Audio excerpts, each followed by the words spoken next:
Today, we'll create a video depicting Korean artist Kim Hong-do's wrestling.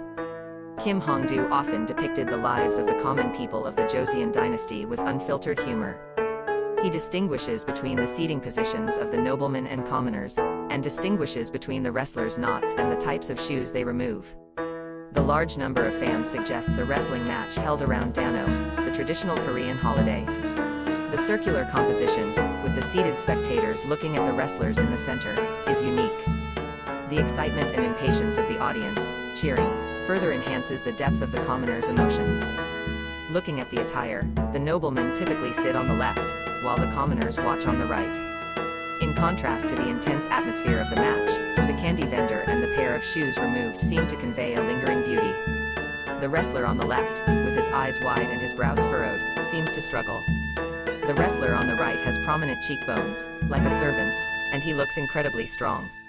The shoes the two have removed also reveal the difference in social status. One appears to be wearing leather shoes, the other straw.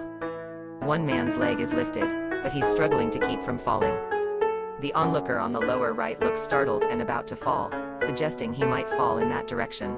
Another onlooker has his hands clasped and legs together, his expression slightly tense. Judging by his shoes and hat, he's likely next in line.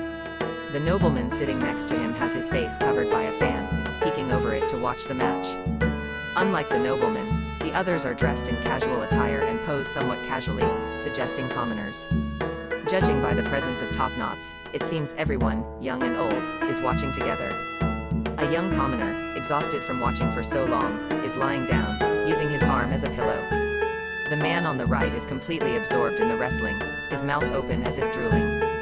You can feel the leisureliness in the sight of the candy vendor, who is focused only on selling candy, oblivious to the heat of the wrestling arena.